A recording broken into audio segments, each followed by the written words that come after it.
फक्त पकड. थांबा मी पण येते.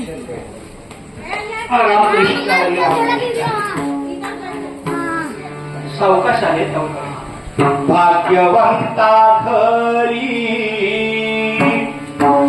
भजन पूजन भाग्यवंता घरी भजन पूजन त्याची वाट पाही रघुनंदन त्याची वाट पाही रघुनंदन त्याची वाट पाही रघुनंदन भाग्यवंता घरी भजन पूजन भाग्यवंता घरी भजन पूजन त्याची वाट पाहे रघुनंदन त्याची वाट पाहे रघुनंदन त्याची वाट पाहे रघुनंदन जगाच्या बाजारी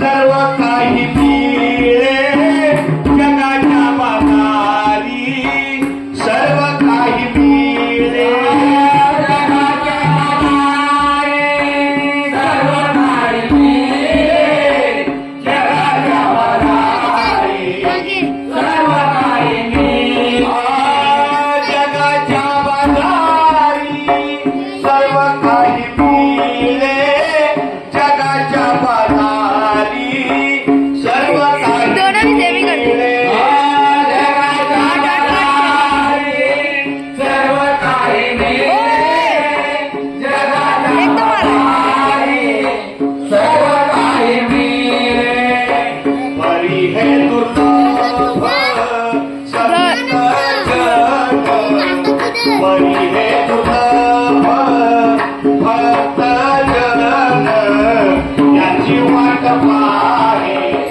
रघुनंदन याची वाट पाहे रघुनंदन याची वाट पाहे रघुनंदन भाग्यवंता घरी भजन कीर्तन भाग्यवंता घरी भजन कीर्तन त्याची वाट पाहे रघुनंदन त्याची वाट पाहे रघुनंदन त्याची वाट पाहे रघुनंदन पूर्व पुण्याची असेल पुण्याई पूर्व पुण्याची असेल पुण्याई पूर्व पुण्याची असेल पुण्याई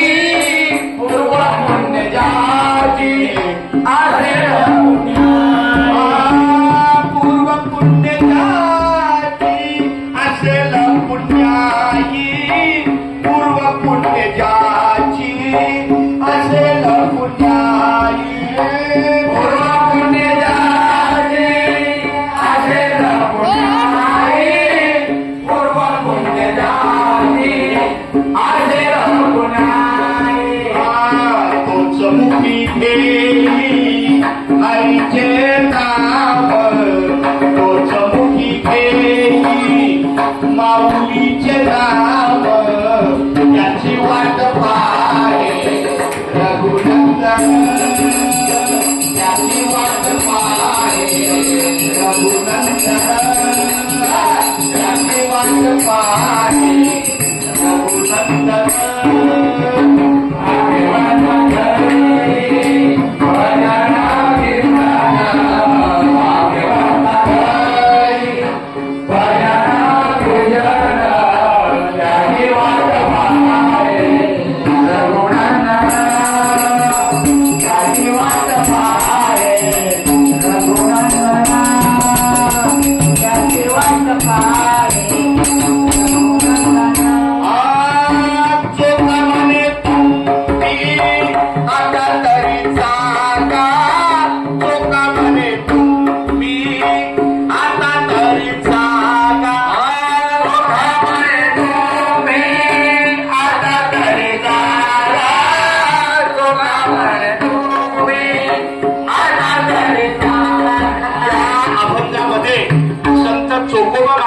इतकं छान वर्णन केलेलं आहे. ज्या जागेमध्ये, ज्या वास्तूमध्ये, ज्या भूमीवर नामस्मरण चालतं, भजन चालतं, पूजन करतात, कीर्तन करतात, भाग्यवंत घरी भजन पूजन ही जागा आज भाग्यवंत ठरलेली आहे. म्हणून ह्या अभंगाला ही मती आहे. भाग्यवंत घरी भजन पूजन आणि त्याची वाट पाहे रघुनंदन. साक्षात श्रीरामचंद्र, लक्ष्मण भाऊ, सीतामाता आणि हनुमंतराया या ठिकाणी आपल्या भजनाच्या सुद्धा त्या सेवेला आहे. पूर्व पुण्य ज्याची असेल पुण्याई, आणि हे की कोण येऊ शकतं? ज्याच्या कर्मामध्ये, पुण्यामध्ये नामस्मरण आहे, संचित आहे. जगाच्या बाजारी सर्व काही मिळेल, या जगाच्या बाजारात सगळं मिळेल, फक्त ह्या गोष्टी मिळणार नाही. काय कोणतं? परी हे दुर्लभ संत जग. आता बघा, ज्या भागवताला इथं बसण्याची संधी आहे तोच इथं बसलेला आहे. म्हणजे या चोका महाराजांनी म्हणून शेवटी सांगितलं की चोका म्हणे तुम्ही आता तरी जागा, कालपर्यंत चुकला हरकत नाही. चोका म्हणे तुम्ही आता तरी जागा, चोका म्हणे तुम्ही आता तरी जागा, चोका म्हणे तुम्ही आता तरी जागा, चोका म्हणे तुम्ही आता तरी जागा, चोका म्हणे तुम्ही आता तरी जागा, चोका म्हणे तुम्ही आता तरी जागा, चोका म्हणे तुम्ही आता तरी जागा,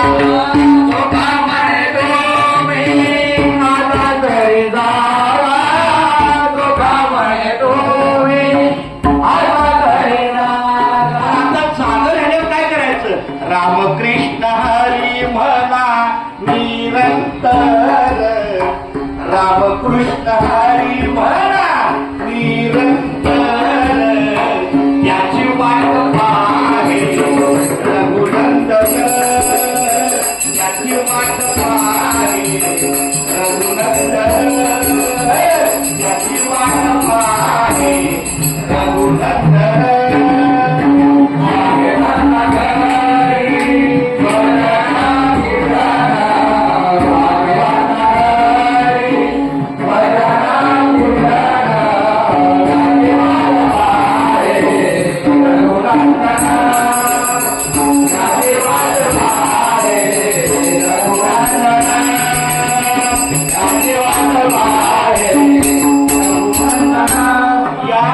या अभंगामध्ये चोकोबा महाराजांनी रामकृष्ण हरी हा मंत्र सांगितलेला आहे. राम हा आचाराचा धनी आहे. प्रभू श्री राम हा आचाराचा धनी आहे. केवळ मुखाने राम म्हणलं म्हणजे माझा राम प्रिय होत नाही, तर त्याचा आचार आपल्याला अंगीकारला पाहिजे. आचार म्हणजे बोले जैसा चाले त्याची वंदावी पाऊले. राम हा आचाराचा धन्य आहे. कृष्ण हा विचाराचा धनी आहे. कृष्णाने विचार दिला, कर्मने मालिके नसते मा फलेशू कदाचन.